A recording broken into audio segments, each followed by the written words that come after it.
Vande Mataram students. आज हम learn करेंगे हमारा चैप्टर नंबर 2 जिसका नाम है पटोला। पटोला जो कि एक साड़ी का टाइप है, एक क्लोथ का टाइप है जो कि पाटन का सबसे ज़्यादा फेमस है और उसके ऊपर बहुत सारे सॉन्ग्स भी बने हुए हैं। और पहले के ज़माने में सबसे महंगी और सबसे स्टैंडर्ड और अभी भी सबसे क्वालिटेटिव साड़ी जो हो वो पटोला होती है। तो हम उस चैप्टर के बारे में लर्न करेंगे पेज नंबर 166 से। तो चैप्टर में कुछ छोटे छोटे बच्चों की स्टोरीज भी है। Moksha and Nirmal live in Salariwada of Patan. अभी सलारीवाड़ा पाटन का एक एरिया होगा, वहाँ पे मोक्षा और निर्मल रहते थे। The room is always filled with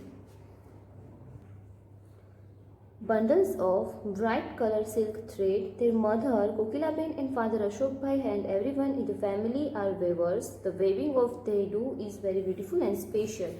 अभी मोक्षा और निर्मल पाटन में सलामीवाड़ा में रहते थे और उसके घर में हमेशा अलग अलग टाइप्स के जो है अलग अलग कलर्स के सिल्क के थ्रेड यानी कि सिल्क के जो धागे होते हैं रेशम के वो पड़े हुए थे। और उसकी मदर कोकिलाबेन और अशोक भाई सब जो फैमिली मेम्बर्स है वो वेवर्स यानी कि वनकर थे जो कापड़ बनाते हैं वो। और वो उसकी वेविंग जो है वो बहुत ही ब्यूटीफुल एंड स्पेशल थी। From many centuries, Salavi families are living in Salaviwada. The special weaving work done by them is known as Patola. यानी कि जो सलावीवाड़ा जो गांव है, जो एरिया है, वहाँ पे सलावी फैमिलीज रहती है और उनकी जो स्पेशल वेविंग है जिसका काम है वो पटोला है।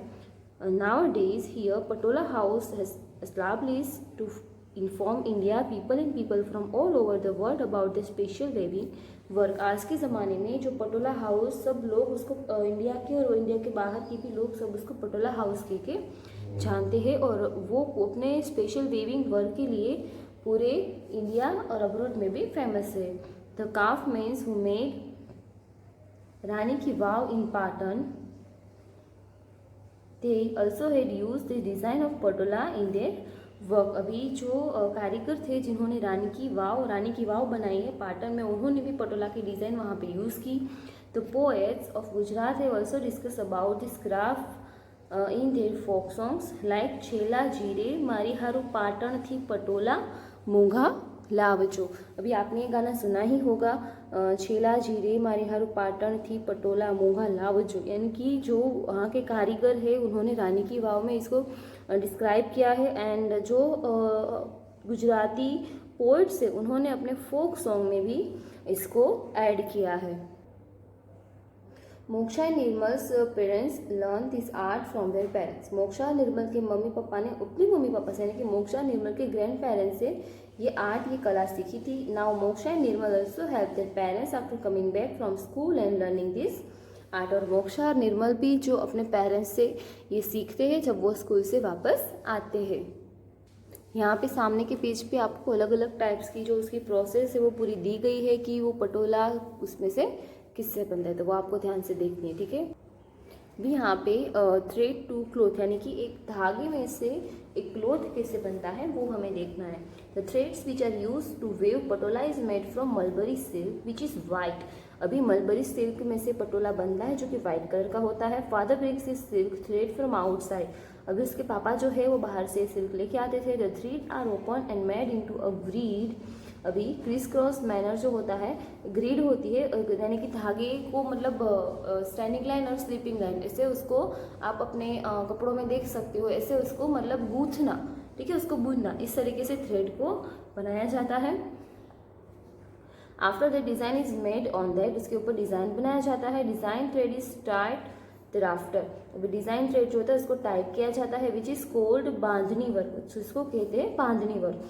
The part which has to be dyed is kept open and according to measurement it is dyed and dyed up again. अभी उसको डाइंग करना, अलग अलग प्रकार की जो कलर्स होते हैं, जो डिज़ाइंस होते हैं उसके हिसाब से कलर्स करना होता है तो उसको डाइंग किया जाता है। This work is hard and time consuming. ये काम जो है थोड़ा सा हार्ड और इसमें बहुत ही टाइम लगता है। When grid is designed and finished dyeing, after that it is put up on the handloom for weaving। अभी जो ग्रिड जो डिज़ाइन हो जाती है उसके बाद डाइंग का काम हो जाता है, उसके बाद उसको हैंडलूम में यानी कि हैंडलूम्स के मशीन्स होते हैं, पहले लोग हाथों से बनाते थे, अभी हैंडलूम के लूम्स के मशीन हो गए, उसमें ये जो कापड़ है उसको बनाया जाता है, उसको वेव किया जाता है। Hence after the handwork of 4-6 month beautiful and colourful patola is prepare, यानी कि 4-6 मंथ के बाद एक पटोला बनता है। The grid is fast colour, grid जो होता है वो फास्ट कलर होता है, so there is no change of washing out the colour of patola. इसीलिए जब पटोले को वॉश करते हैं तो उसका कलर जाता नहीं है। Durability and colour of Patola remain the same of for many years, वो बहुत सालों तक उसकी ड्यूरेबिलिटी और उसकी क्वालिटी है, उसके कलर्स है, वो उसकी जो खूबसूरती है वो मेंटेन रहती है।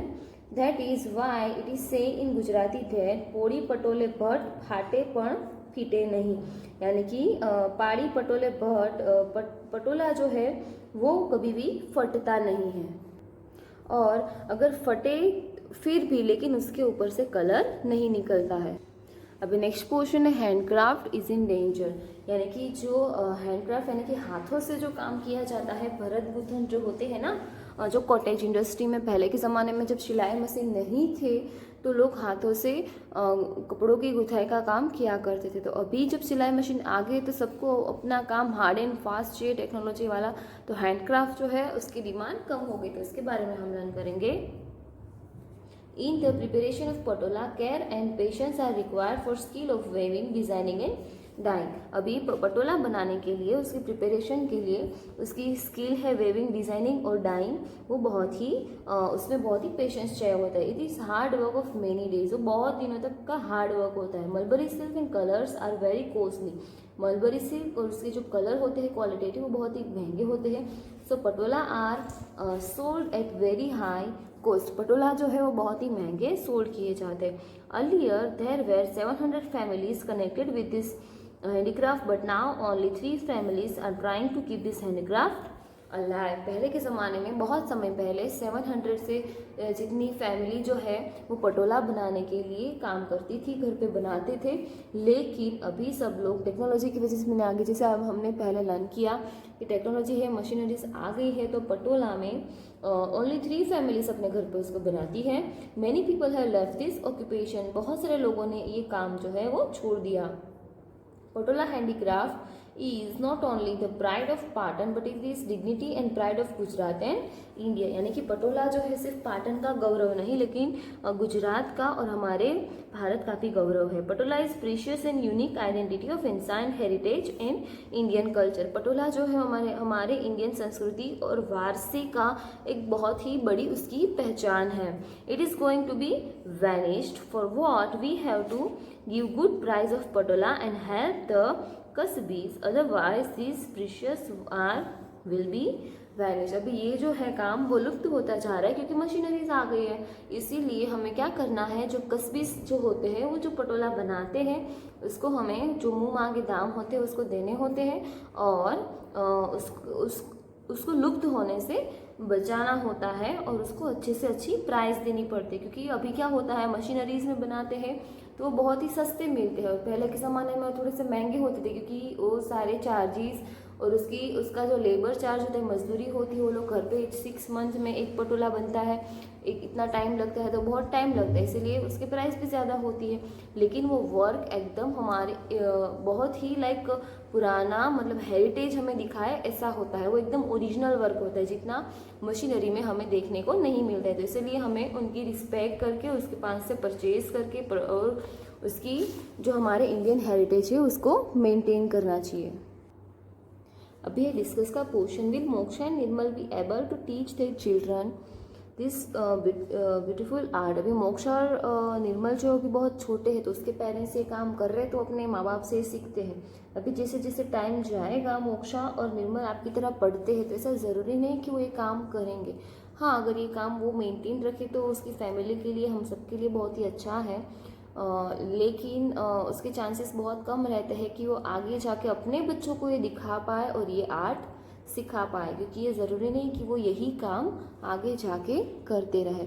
अभी नीचे जो है राइट इन योर नोटबुक ये पोर्शन है, लेकिन अभी हमें ये नहीं लिखना, हमें सिर्फ बुक में जो क्वेश्चन आंसर्स दिए उसकी स्पेस दी है वही क्वेश्चन आंसर लिखने। तो हम आगे देखते हैं।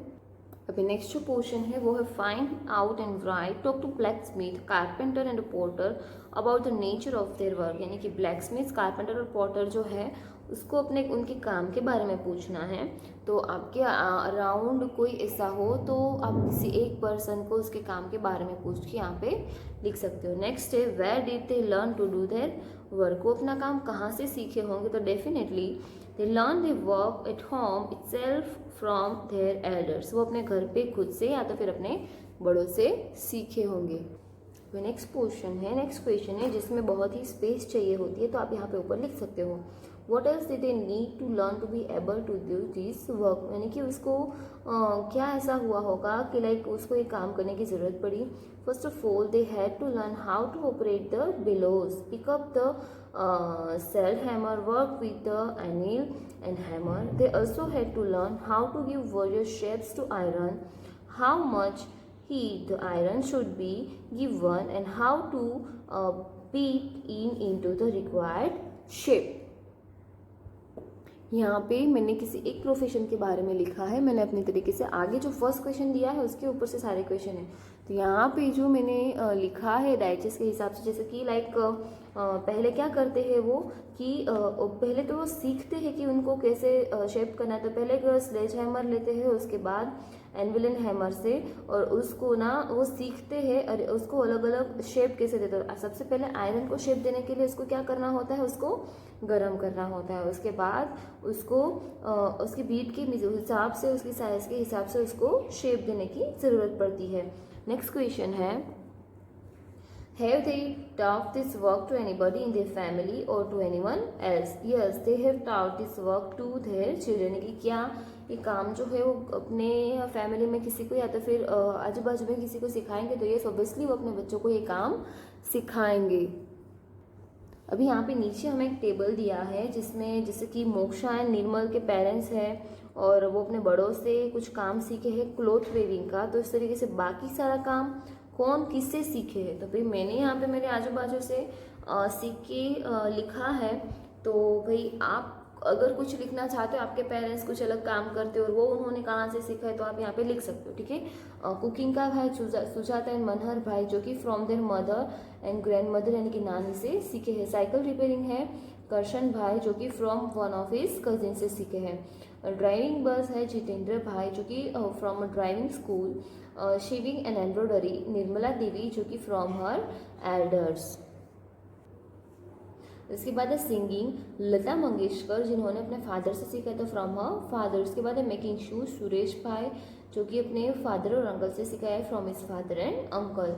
Making cards Ibrahim bhai from his older uncle and father. Farming Dalsang bhai जिन्होंने सीखा है from his grandfather and father से। कटिंग हेयर वो है नरेश भाई फ्रॉम अ रिलेटिव। यहाँ पे मेरे आजू बाजू में अलग अलग जो प्रोफेशन वाले लोग थे उसके बारे में मैंने लिखा है।